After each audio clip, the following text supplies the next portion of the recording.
So before we talk to Milan, Omar, it seems like your test is causing trouble. It's causing a dilemma for people. It's working on my machine. Oh, you actually it works on my machine. I love it. Do you guys actually know this? There's like the ten popular things engineers say when something doesn't work. Have you ever seen that one before? Let me show you real quick. So 10 things engineers say when things don't work, right? So let's just go here. Some people say even 20. Uh no, not this. What is that? Uh let's see. 10 things software engineers, developers will say when something doesn't work. Let's see. Yeah, there it is. That's my favorite. So check this out. First, this is the most popular one, right? That's weird. You'll see everyone saying that's weird. How did that happen? And then it's never done that before. I don't understand. It worked yesterday. How is that even possible? It must be a hardware problem. I'll tell you at the very end something very interesting about all that. What did you type in wrong to get it to crash? There has to be something funky in your data. It must be the data, of course, right? And then there is, I haven't touched that module in weeks. You you must have the wrong version. It's just some unlucky coincidence. Try again, I can't test everything. This can't be the source of that. I think like this is what you need to show to anyone who asks like why focusing on tests so much. Oh yeah, But big time. number 8 is really good as well. Number 8, it works, but it hasn't been tested. Oh, that's fine. Oh, that just brings, trust me, bro, it works. it, I don't have any actual data, but trust me, it works. And then somebody must have changed my code. We don't know who they are, but the code has changed. Did you check for a virus on your system? Completely unrelated, so web application. Even though it doesn't work, how does it feel though? Like, did you enjoy the experience? You can't use that version on your system. Why do you want to do that anyway? Where were you when the program blew up? And then the last one, this number one, it works on my machine. This is Exactly. this is 20 things, software engineers will say. It's hilarious. Um, Anyway, happy to see you both. Sorry about a little bit of back and forth and rescheduling. Just things happen. We really need to wrap up this project because I have another one, up and running. I have actually three more, but this upcoming one is going to be interesting. We need to really leverage AI and do like a community effort to scan and detect issues. It's going to be really, really exciting how we can integrate AI into building better software, while still honoring that human factor, right? Like still honoring the individuals that are still contributing to that system and working with that system. Okay, so Milan's saying Hassan is a walking idea generator. So yeah, ideas are great. I mean, to be honest with you, just so you understand, I always tell people that stuff. I don't consider myself as a content creator. Content creators are the people like Chapsas, Nick Chapsas. He all of these people like what's his name? Fritz. Fritz, there's a lot of these folks that, you have the background, you have the mic, you have the sound effects and all that. I don't do none of that. I just plain engineering, right? We're just going to talk about a problem, and then whoever wants to take that idea and go do whatever they want with it. The one thing that I try to do though is to kind of really, kind of just get people to think about what's beyond the tool, right? There's a lot of tools out there. You're going to be using a lot of tools, Entity Framework, OpenAI, all of that. It's not about the tool really. It's about what you do with it, right? How can you repurpose that tool to do something interesting and useful for people, right? Like I see a lot of like almost 80 to 80% of the software engineers that I know out there, they'll be like, oh, let's build a system that moves data around. Let's build a hospital system. Let's build a schooling system. Let's do, which is great. This is all fantastic. But if that's the height of where you're going, you need to reconsider. You know, there's a lot more exciting things that you can do with software than just moving some data around. And I have some of my friends that are super excited about AI, artificial intelligence. They just showed me some of the craziness. Like, let me just show you guys, you know, a lot of people think Chat GPT or OpenAI, they just think about, you know, the first thing that comes to their mind is Chat GPT, just asking it questions and it answering these questions. That's just the tip of the iceberg, really. If you look at, let me just show you, there is on YouTube, there is this AI training soccer game. So they did a deep mind training. Like, look how these robots, right? This is all AI training. Nice. I hope we don't get dinged for the copyrights, because in some of these videos they get dinged. This is the one that I was looking for. So they basically the first 20 a million time training, that model, they were very goofy. Let me just show you the actual, yeah, that guy. I like that guy. The 2 minute paper. See, in the beginning, it was hilarious. Like they were like they looked like they all had like stomach ache, and they were like worms on the ground. Like look at the very beginning how it was. Look, it didn't even know where the ball is. Right? This is all before training, right? And then once you Mhm. start training that model, so you see, it's a disaster. After 5 days of training, good luck to the GPU that's burning through that data, but it's totally worth it. Look what it's doing now. Just 5 days of training. Look at this. And then kick that off a little bit, you know, to the edge, and you get yourself like AI, if it's trained properly, it could show us new ways of doing things. And that's what, look, that's the beginning. They look like all dead on the ground, and now look how they're playing. Watch. Mm. It's wild. Look at this. Look at Yeah, this. that's amazing.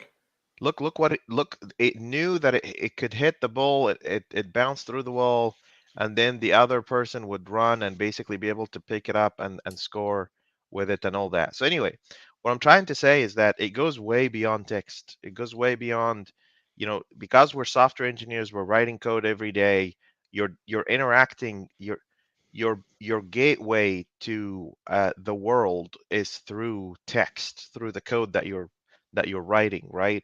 But in reality, really, there's a lot more out there. And hopefully, at some point in time, we look at programming, how we do it today, and we think to ourselves, we don't have to write so much commands anymore. We just get to talk to it.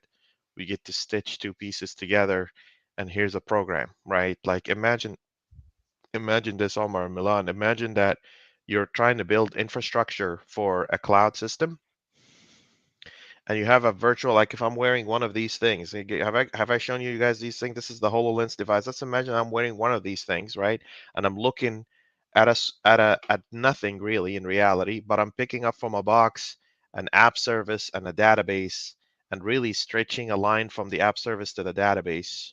So now this app service and the database are now talking to each other, and now I get to put a web application and just tell AI what to design in these components. So you are designing infrastructure in real time through HoloLens.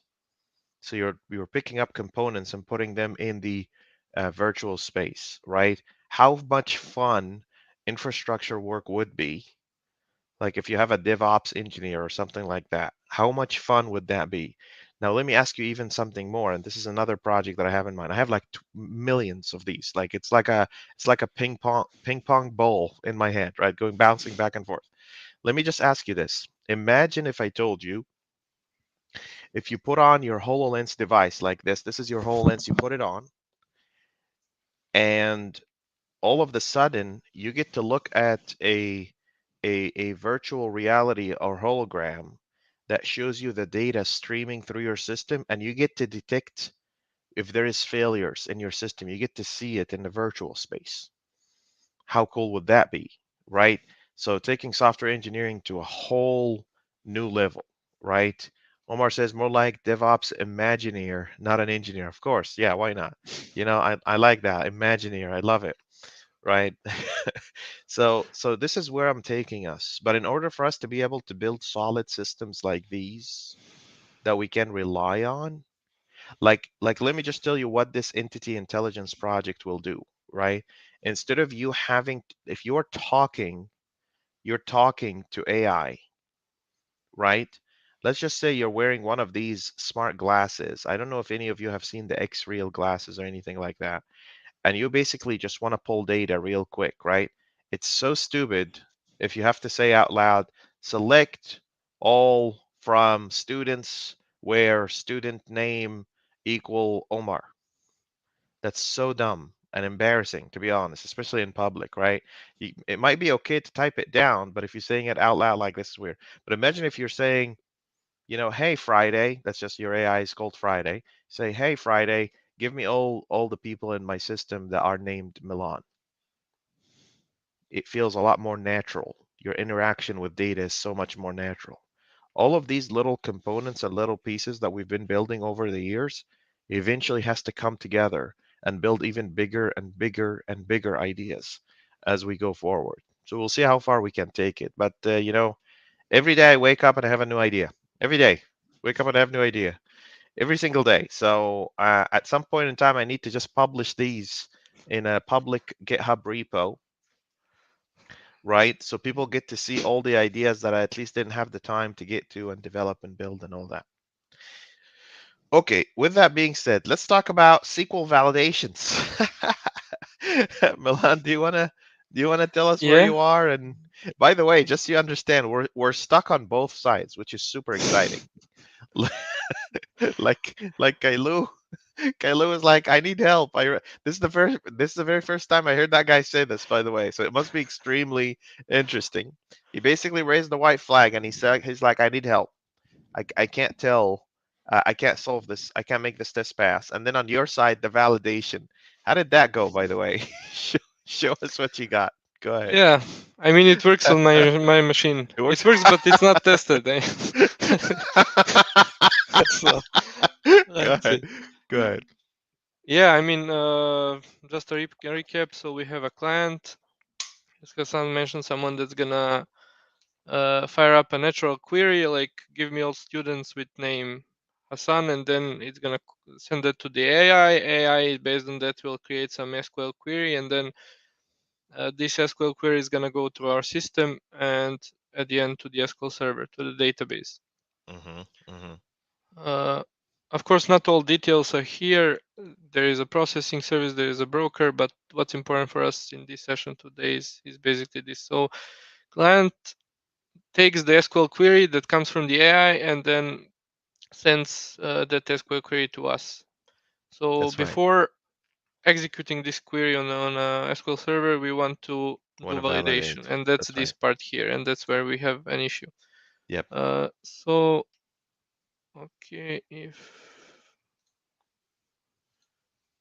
I'll present now my The code. Let's take Visual a look. Studio.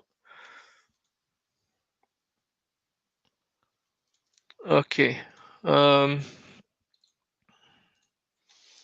yeah, so I also split this service into two because Milan, can you separation of zoom in a little concerns. bit? Yeah, that's fine. Yep. I'm okay with that. Yeah, please go ahead. Mhm. Mm, So now we, instead of having one service that deals with different models, we have hmm two services. This one Perfect. deals with the query execution. So Perfect. it takes a query that comes from the AI and then executes this query. And what we expect is basically a list of result rows. Every row has a bunch of columns. Right? hmm hmm Okay, if you go to the implementation, that's the part that we mentioned we do in this. This is foundation service. So we do here validation, processing, integration. So this is validation part that we are currently inspecting and where we have an issue. Yep. So if we go to validation part, there is a simple validation here that just validates whether it's null or empty. That's pretty simple. And then we need to validate a query that comes to us, like whether that's a select query, something that's not gonna do any modifications, altering of our database structure. Mhm. Mhm. So we want to allow users only uh, to select something, Mhm. to query Mhm. something from our database. Yep. Uh, and basically this weird string here that we see, that's regex. Mhm. So it says that basically bunch of rules, and then if something, so if you go to this invalid here, Yep. we have this regex is match. So basically it's gonna match this query that Mhm. comes from the AI, this Mhm. SQL query, with the bunch of rules that we say specify in this regex. And then if That's right. it's match, yeah, Mhm. then it's this is a valid one. So we are checking if it's invalid, so we are Yep. negating that. Yeah. So Okay, so so we, okay. So that's okay. So yeah, mhm. please go ahead. Go ahead. Go ahead. Explain. Maybe just to explain this regex, and then we can go into Yep. the existing problem. So what we have here.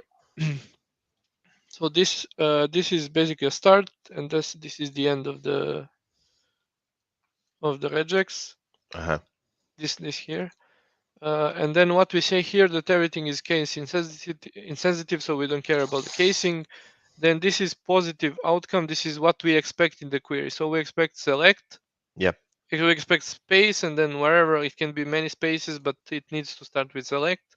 Yep. Then we have space after select, and then wherever comes later, but before from we expect again space, That's right. and then after from again space. Yep. So this is positive. This is what we expect, and this is the other part of the query of the regex, tells us what's the negative look ahead. So what we don't want to see in our query. So everything that's basically here, That's right. we don't want to see, and this is basically saying it needs to be exact match. Negate. Yeah, exactly. So Exactly. not insertion. If there is insertion, that would be valid one, but this is insert.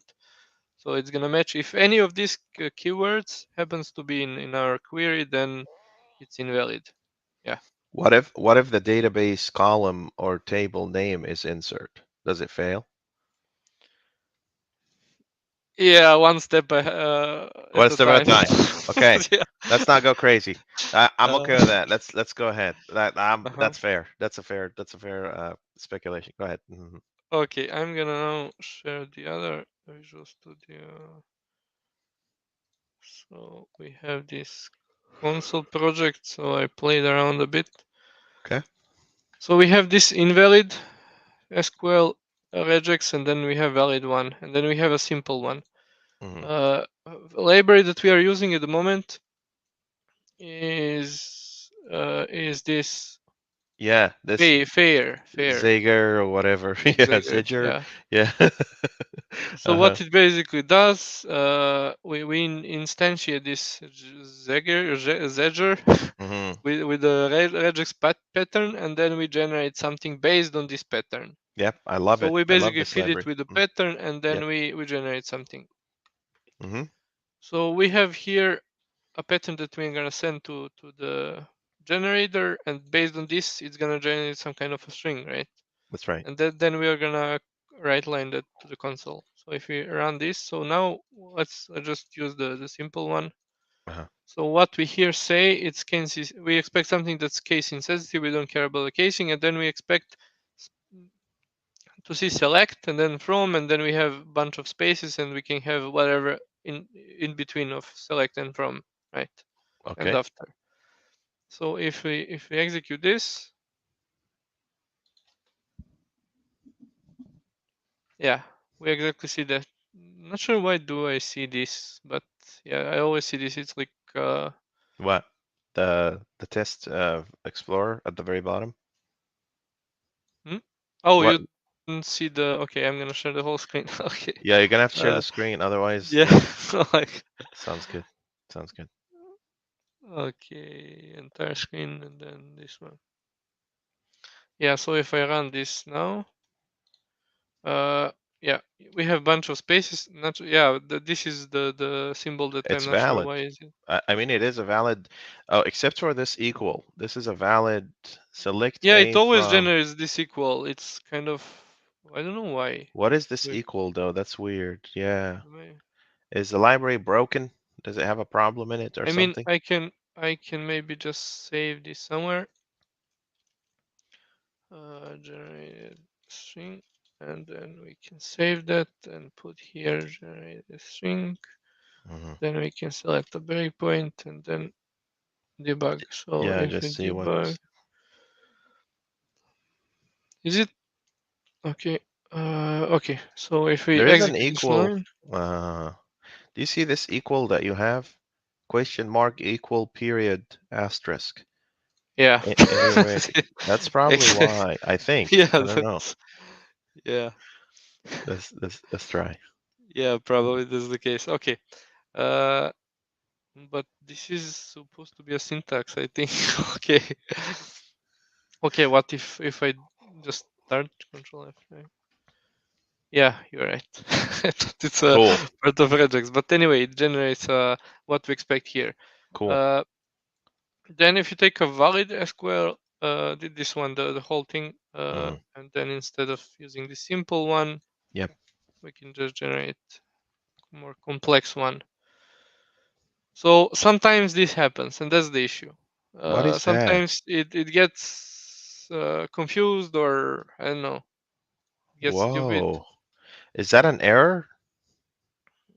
Yeah, it's and now we generate it. So yeah, it's Well, non-deterministic, so we don't know what to expect. Sometimes it's gonna yeah, it fail, is. It sometimes not. is.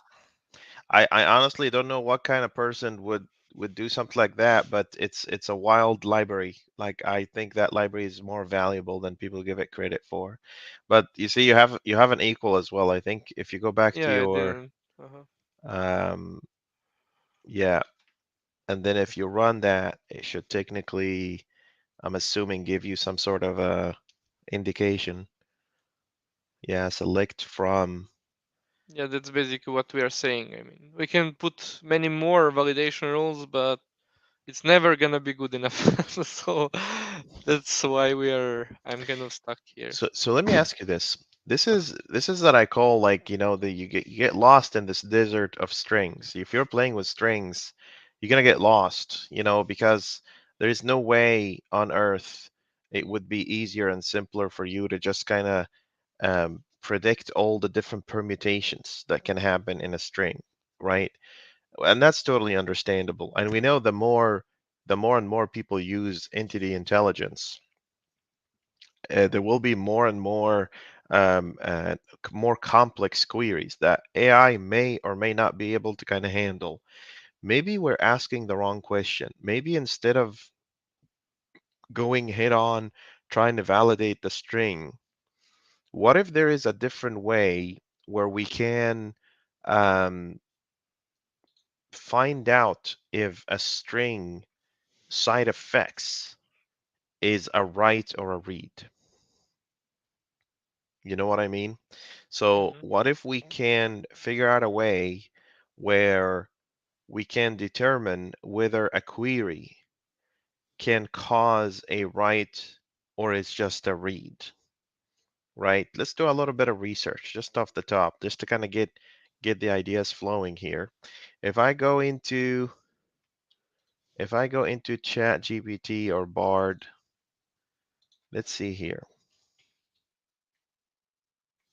If I just ask it like, how do you determine if a SQL query is read or write?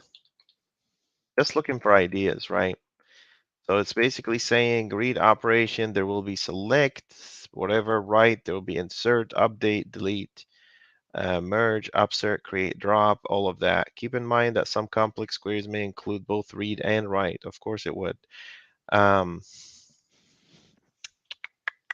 we could Basically, also, this was the initial path, right? We wanted to go this way, mhm. but then we were stuck at that point as well. We But wanted wait, to do a transaction, or to roll back the transaction, or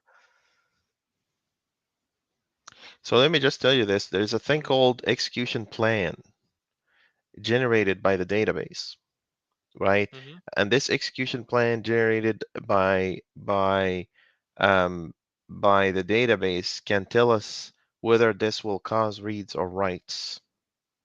What do you think about that? Let's try it out. Let me just find the SQL Mm. server in here. Let's see, what does Dinesh says? Hi to both of you. I have lots of passion for coding, currently working as a junior API developer in MNC. What I want to know from you is how are you people so dedicated? I'm not able to handle it. How are you so dedicated? Milan, what's your secret? I just love coding. It's nothing else except that. What about you, Omar? What's the So secret, huh? What's it's your fun. thing? It's It uh, it's a mix of love and fear, I would say. Okay, Like, I wanna hear that one. Explain that. I love like what I do, but also I feel that I get behind. You Uh, get, yeah, yeah. I used to be like that. I used to kind of be like, oh my God, people are gonna know things and I don't. And then I think at some point in time I just started to um so I blog and write about this a lot. I think if you have a purpose in mind, that will generate enough energy, right, for you to kind of try to achieve that purpose, right? Like in a one given day, I talk to between 20 to 30 software engineers. Like whatever you see on video, on live streams, that's just the tip of the iceberg. Like during the day, all day, every day, there's a lot going on, right? I think Dinesh, actually, just to answer your question, and that's actually a great question, just so you know, um, I think it comes down to, is this what you like to do? Do you find joy in it? If you're coming into the tech industry just to make money, you're gonna kicked out to the curb so fast. You're not even gonna stand a chance. Because I've seen so many people just join in because it makes six figures, seven figures. That's definitely the industry that I want to be in, and that's that. And they just get tossed out so fast because unless you have passion for it and you're putting in the extra time and effort to learn about things and you have a purpose, it's not going to work out. You have to find your purpose. And by the way, I say this to a lot of people. I say, you can be multi-purposed. You can be a person who has multiple passions. Like this whole idea of a one single responsibility, single purpose thing for us as a complex system, that's hilarious, right? We're not in the matrix. We're not key maker, or maybe we are in the matrix. Nobody really knows. I mean, how do you even prove, Milan, that we are not in a simulation? Can you even prove it? We can't. I don't mean to give everyone existential crisis here, but if we are in a simulation, there's no way to prove it. You can't actually break outside of that console app. But anyway, just coming back to this question, you just have to love what you do. You really have to love what you do. You have to find your purpose and meaning to it. If you don't, it's just gonna get really boring. And I've seen a lot of people just get bored. They just don't deal with it anymore. Anyway, just to okay, let me increase the size of the screen here. Um, I don't know. We just like what we do, right? It's really fun. People play games every day, and I do play games. Don't get me wrong. I have every gaming console you can imagine, but I also like to write software. Mainly just the people aspect of it also just makes it even more fun because I'm an extroverted person. So the people aspect of it is extremely energizing. Okay, let's try this. I don't know. I want a dumb database. What is this has? Students. Oh yeah, perfect. So how do you do an explain on this? If I do explain, what was the syntax for let's see, explain SQL? There's a command for it. Uh, just give me one second. Are you guys familiar with explain? It basically tells you how expensive your Mm. query is and whether it's read focused, write focused. I just want to see what that looks like. Let's see here. Yeah, it's just explain. Yeah, so if I say explain, select all from students. Explain, right? Completion time could not find stored procedure explain. Why is that? It's just SQL. Maybe they changed the syntax on me. Microsoft SQL explain. Oh, I was doing the MySQL one. Okay, what's the Microsoft SQL one? It's just to explain as well. And then with recommendations and then SQL statement. Just trying to find the right syntax because we don't do that every day, really. So yeah, that should be it. I don't know why it's not letting me. Any thoughts, any ideas why it's not doing that? I don't know why it's not letting me do that. Um, maybe what if I do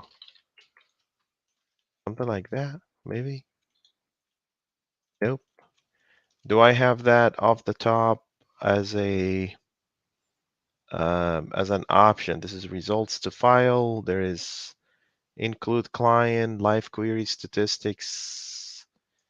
I I'm not crazy. I know explain does exist. I just need to find out. Okay, this is Microsoft SQL Server Express. Okay, maybe it's not part of Express. So MS SQL Express explain. Is a combination of symbols, blah blah, expressions. Let's see here. Uh, does Microsoft SQL Express have explain command or clause in it? Explain can be optimized, can be applied to optimizable queries only, which are queries that can be improved or modified. Okay. SQL Server equivalent. The MySQL explain statement can be used either blah set show plan. Oh, they have show plan. Nope. What do you guys know about this? Help a brother out. What do you know about SQL I explain? think like you can just show the plan here in the UI if you are looking for the plan, right? Well, I want the command because we want to run the command directly. Is it plan? Just plan? Maybe this, I don't Show. know. What is it? What did you send? I just googled Select the select user IMOS, count, blah blah, from blah. and then it cross joins with something, and then that's the execution plan. Or No, no, no? no, no, no, no. There's much simpler way of doing this. There's just something like explain, but I can't. I mean, it knows plan. There's that, but it doesn't like that. It doesn't like this kind of syntax. Let me ask Bard. Let's see what Bard has to say about this. I mean, I know in MySQL, at least when I worked in Postgres and libraries like these, it was like that, right? How do I execute explain clause in Microsoft SQL Server? Let's see here. Yeah, it says explain query.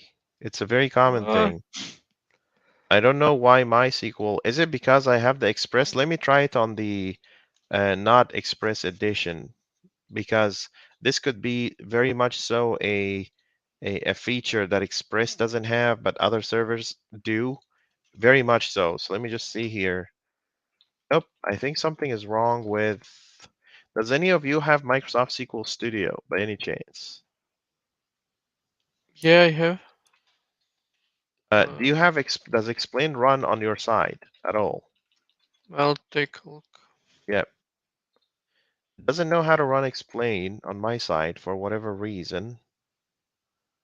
Uh, what kind of nonsense is that? Absolute nonsense. What I'm trying to say, Milan, is that this is probably our smoking gun, like being able to run explain, um, and then figure out of explain whether it's a read or write from the results. If we can extract these results and figure out what's actually happening in there, right? I wonder also, we are using Dapper, right? Yeah, yeah. So I wonder, Dapper determine query is read or write. I wonder if Dapper could just give us out of the box SQL injection, anonymous, basics. I don't know if Dapper could tell us, right? Something like that. Can the entity framework tell us EF? Or you know what we can do? We can, if we're executing through the entity framework, hold on. I'm getting an idea here. Dapper allow only read query. I was doing a research on this, and Dapper in documentation they say one method actually is, I think, query Show is plan all. Is that it? no, no, it's not show plan, but like they don't have something that tells you in Dapper or Entity Framework. Maybe I still like haven't finished my research, but doesn't seem like there is something like that. I also did a lot of research on this topic before even doing this. So On what? The read write stuff? yeah, Yeah. Just trying to think, there gotta be an easier way for us to basically go and say, determine from this query before you execute it. I mean, this show plan piece, that's very likely is gonna be I don't know what it looks like since I can't execute it for I whatever tried reason. on my MS SQL, but Did it work? no, it doesn't. Explain Microsoft SQL. I wonder, let's see, explain clause SQL. So what does an explanation? There is another name for it, and I'm pretty sure there is a way where you can basically say, uh, you know, tell me what this query is doing, right? I just don't know why it's not letting us like it's basically transact. That's what T-SQL is, right? Gregory says show plan all. Here's the syntax. Explain with recommendations and then SQL statements. Let's try that. Let's try that. So, I mean, that's the documentation, but is that really what's going on? I don't know. So, I mean, that's what we just tried earlier. Let's see here. So if I go back here, so what did Gregory say? Show plan underscore all. So that's, what does this do if I just run it? Nothing. Okay. And then he says, here's the syntax. Explain with recommendations and then select all from students like that. Is that the plan? Let's see. Nope. It just says 3 rows affected, but it doesn't do anything really. It says could not find stored procedure explain. Something is wrong with it. And it's doing the same to you, Milan? Like on your side, you're also not able to? That's Yeah, yeah, weird. exactly the same. It's not That recognize. is weird. I also know that there gotta be like Microsoft SQL Studio, right? It must have a button where it basically says, hey, run an explanation on this. I'm trying to find it. It should kind of gives you the option to basically go and say, measure and understand what this query is, or validate this query, or something crazy like that, right? So I mean, SQL is huge and massive, and it must have something somewhere where it basically says, find out whether this query is gonna destroy the world before I run it or not. I wonder if they have like validate. Okay, now validate SQL query. So this is Microsoft SQL. Syntax checker tools. No, I don't care about that. Hold on. So they have this checkbox. Um, Also, I wonder if there is a way where you can set the context for your query. Okay, let's see here. Ronald says requires the show plan permission. Well, I'm an admin. I'm like, what do they call it? They call it there's an SA. I'm an SA on this. So if I go into um, security, users, DBO, guest information, sys. I think I'm the admin. I created this database, so I own it, right? So I don't know, something like that. might kind That of give button us. is there. I mean, if you go, if you want the button, it's there, or just where Where the is check mark is. Near really execute, fourth this one button. here? Yeah, that one. Yeah, Display estimated execution plan. That's hilarious. but yeah, Yeah, we can. that's pretty much what it is, really. That it should just tell me, why wouldn't it just do that? And then clustered index scan, select cost 0%. What is the second one? This is the parse completed success. That's just like a validation thing, right? Okay. Include actual execution plan, include live. So what is include actual execution? Okay, so I don't know how useful this is either, but there gotta be something in this information here. Let's see, estimated operator cost, statement cached, and then in here basically says estimated IO cost. Is there anything in here that basically tells us whether it's going to write something to the database? That's really all that matters. If we can catch it before it writes data, you don't have to do any of the other stuff.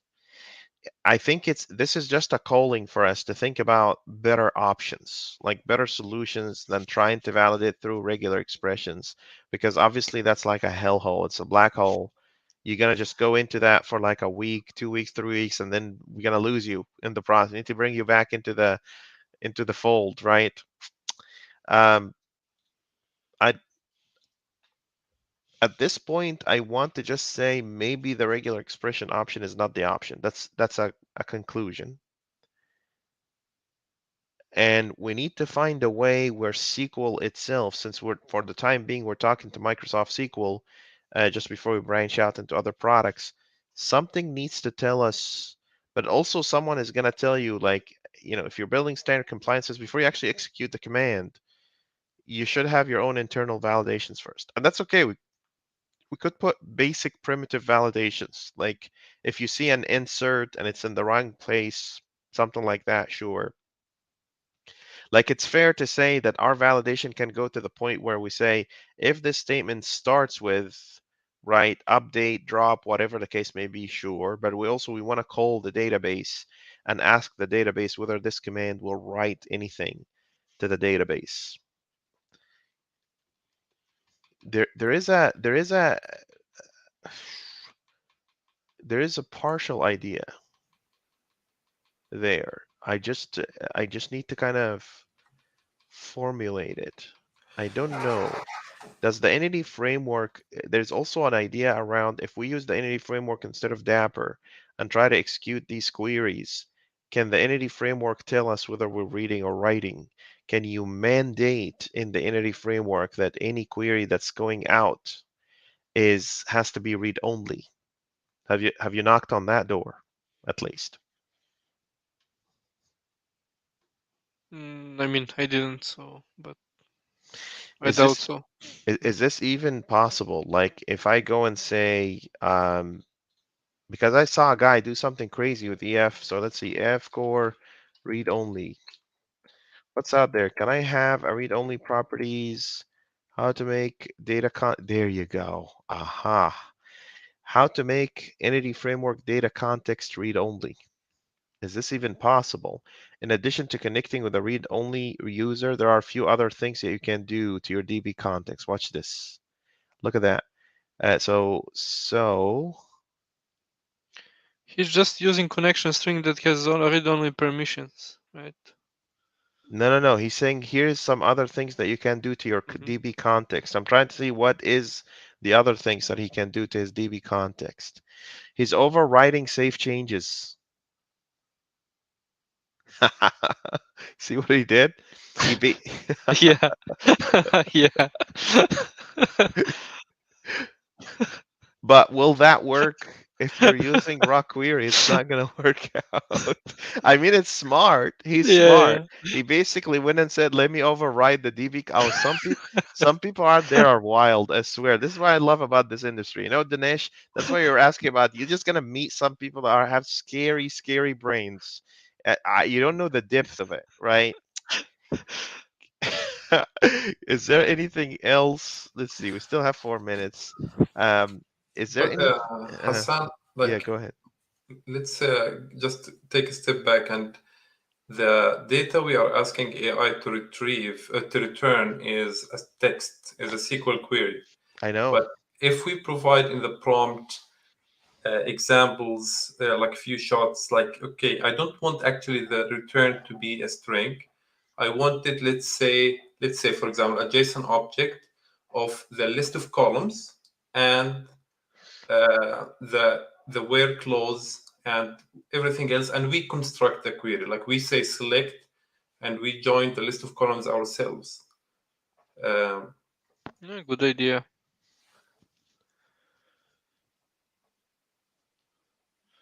Hmm. What about asking AI to generate only read-only query? I mean, we can, but still, like if we tell it not to create actually an actual SQL query, just the pieces we want, then we construct it with mm, parameterized queries, which is hopefully yeah, more. good. That's a safer option. Yeah. Uh, There's also this. Mahmoud Haktan says say parse only on. What? What is that? I don't think this one, I think, will compile the query but not execute it. So if you have errors, it will tell you. That's That what I remember. is that a thing? Hold on. I'm learning. Yeah. So if I do this, parse only is not recognized said option. Parse Only. only. Oh, right, like that. Okay. Okay, completed successfully. Okay, so if I go and say insert into students values, right? And I add in what's in the students table really. We need a GUID and we need a name. Cool. I can do that. So if I go and say here's a value, right? And here is a name. I'm gonna call it Mahmoud because that could be our smoking gun right there. That would be it. So if I do that, what happens? Command executed successfully. Yikes. So does that mean if I run this? No, look, it didn't do anything. Did you see this? This is it. This is it right here. Can you try with the select? No, but uh, that's the same thing that we wanted before. Set transaction read-only. We can't trust AI. Then they can also use this set parse only off and then turn off the thing. But that's one thing you have to look for. That's wild. I love your brain, man. But This is a great idea. Yes, AI could just go and say set parse only off. That's true. But we can look for this one command and make sure that it's not there. I don't think this will work. If you just replace the insert with a select, I don't think you will even get results here. Like select star from students. Oh, really? I think it just syntax check for, or compiler check for this. So you uh, see, it's not returning results. What the heck is that? Hold on. So wait, maybe it's contextual, like global. Like if I go and do, hang on, I have an idea because this is, you're setting this globally, right? So if I take this and go and create a new query in here, this is exciting. Let's see. So if I create a new query here, I just go like this and just click run. Yeah, this added a query. This added a record. So we have 4 records now. Mahmoud, how do we use this set parse only on? What does it do? Do you know? It could be it. That would be it. If we can't tell SQL before we run the command, don't write anything. Set parse only on. So what does this do? Set parse only on off. And then set statements T-SQL example.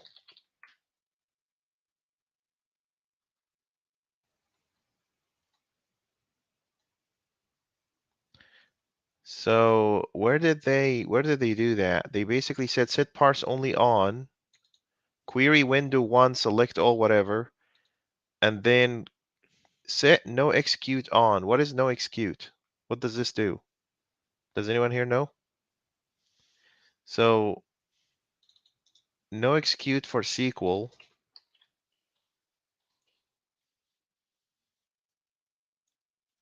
Compiles each query but does not execute it.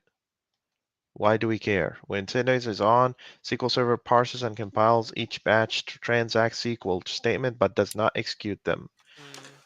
So if you set no execute is off, all batches are executed after compilation. Is So this why? this, Mm. I think Homer mentioned as well. So it's just checking the syntax, whether it's correct, whether it can be executed. Yeah, it can be helpful, like if we have, let's say, a calculated table name in a stored procedure or something, they check Mhm. if the table exists or Mhm. not, right? But they don't actually execute. Look, I know two things for certain. I know that SQL Server must have something that either tells you before the query executes whether it's going to write or read. And I know that this is an option like this one that Mahmoud just brought up, is something that we can control somehow in the query itself. So Milan, just stay away from regular expression for a second. Stay away from that. We learned something from it. We learned how to generate random things based on a particular regular expression. Ronald says, "Isn't changing settings dangerous by itself and not good?" Good Yeah, point. that's actually a good point. Yeah, Ron will always give. Access level, Yeah, yeah. yeah. Mm. I don't know yet, but I need to think about it. But we definitely are progressing because now we're moving away from certain options that we thought are the solution to this. We just need to find out what's a better option out there. We want to make sure we want to protect our users because it's very likely that the end user that's actually going to use this system is someone who doesn't know SQL. They're relying on interfacing with Entity Intelligence UI to be able to query data. So why would we destroy that person's database? That's just not fair. So we have to protect them somehow. I like the idea of rolling back the transaction. We just wrap the transaction, roll back after. But if the user doesn't have permissions, that doesn't work. Also, what if it's irreparable? I don't know if that's a thing. Like if it's an irreparable damage. I don't know. Not everything is rollable back. Oh, good point. Yeah. Just give it some thought. But stay away from regex. That's the one thing I know for I can sure. do that. I can do that.